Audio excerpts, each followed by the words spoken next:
არაბებმა შეასრულეს უდიდესი როლი ევროპის კულტურის წინწაწევის ისტორიაში. მათი მეშვეობით შემოვიდა ევროპის კონტინენტზე ანტიური ფილოსოფიისა და კულტურის ძეგლების თარგმანები. ცნობილია გაცილებით უფრო ადრე, ვიდრე არაბთა სწავლულები. ჰოჰენშტაუფენების პალერმოელ სასახლეში ფეხს მოიკიდებდნენ. არაბთა კულტურის ზეგავლენანი საქართველოს და სომხეთის კულტურის ცენტრებს მისწვდებოდნენ უთუოდ. საქართველოში ქრისტიანული კულტურის ასკეტიურ გამოვლინებას ბუნებრივად უპირდაპირდება ირანული კულტურის ზეგავლენა ხელოვნებაში.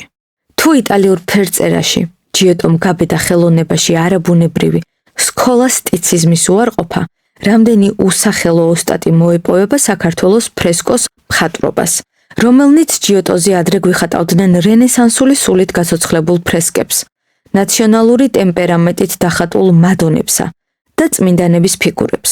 პოეზიაში რუსთაველმა აიყვანა ადამიანი და მისი ვნებები უმაღლეს ხარისხს ჰქონდეს. რენესანსისა და ჰუმანიზმის პროგრამული მოტივი იყო ადამიანის პიროვნების ამაღლება ვირტუს, სიქველის ხარისხს ჰქონდეს.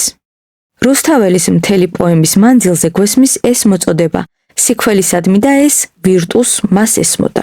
როგორც სიქველე, გმირობა და სახელის მოხვეჭა, მეგობრობისა და ქალისადმი პატივისცემის კულტი. კოლა დარიენცოს ამბოხი მიმართული იყო თავისუფალი რესპუბლიკის აღდგენისაკენ. ადამიანისა და ადამიანთა კოლექტივის თავისუფლებას უმღეროდა რენესანსის პოეზია. ამ კონტექსტში რუსთაველის ანთავისუფლე მონები დიახაც ეხმაურება კოლა დარიენცოს თავისუფლებათა აღორძინების ლოზუნგს. რუსთაველმა შემოაბრუნა ქართული მწერლობის ტიმონი ქრისტიანული ჰაგიოგრაფიის მკვდარი სქემებიდან ადამიანური ვნებების აპოლოგიისაკენ, ქრისტიანული დოგმატიზმის სიბნელიდან ჰუმანიზმის ნათელმწვერვალებისაკენ, ჰუმანიზმის მოტივებისაკენ. თუმცა უნდა ითქვას, ჩვენი სასულიერო მწერლობა თვით იაკობ ხუცესისა და მერჩულის ჰაგიოგრაფიულ პროზაშიაც ამჟღავნებდა ამ ტენდენციებს. საკმარისია მოვიგონოთ დიდი ბუნებრიობითა და მძაფრი რეალიზმით შესრულებული ეპიზოდები ამ ორი დიდი პროზაიკოსის ქმნილებებში. სავსებით დამოუკიდებელი პოზიცია უჭირავს რუსთაველს კოსმოგონიის საკითხებშიაც. ამ მხრივ იგი კარდინალურად განსხვავდება როგორც ანტიური, ისე დასავლეთური პოეტების მსოფლ შეგრძნებისაგან. მისი გმირები ჰომეროსის გმირების დარად დეეფიცირებულნი, გაღმერთებულნი როდი არიან, არამედ თხემიდან ტერფამდე ადამიანური ვნებებით აღჭურვილნი. ოდისევი, ენია და დანტეს პოემის გმირები ღვთაებისაგან დამოუკიდებელ არსებობას მოკლებულნი არიან. ღვთაება ერევა ამ გმირების ბედისწერაში. აქ უმთავრესია თავისუფლება ნებისა. როგორც ჰომეროსის მშვენიერი ელენე, ისე აქილევი ნესტანისა და ტარიელის დარად ქორწინობენ კიდევაც, მაგრამ ელენე ღვთაებასთან წილნაყარია. იგი მითის მიხედვით მდედრობითი სქესის ღვთაებაა, რომლის სიმბოლოდ მთვარე იყო მიჩნეული ცაზე. ჰომეროსი თავის ოდისეაში თვით მეღორესაც ღვთაებრივს უწოდებს.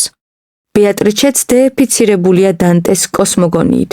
ზეციურ სამყაროებში ბეატრიჩე წარმოდგენილია როგორც ასტრალური არსება, ან ღვთაების თანაზიარი.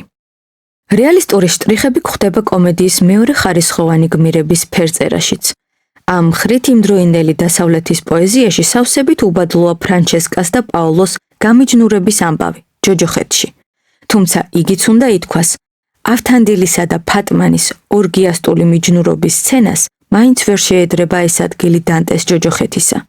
რენესანსის ვირტუს კონცეფციაში შედიოდა უარყოფა გვაროვნული არისტოკრატიზმისა.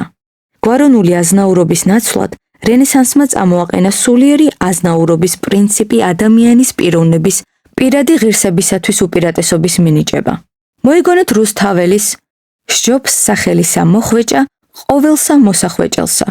მიუხედავად იმისა, რომ ბერძნული ანტიური სამყარო რესპუბლიკური იდეების სათავე იყო, ჰომეროსის ცნობილი სენტენცია უნდა მეფობდეს ერთი, მთელი ქვეყნის მონარქისტებს ხელზე აქვს დახვეული.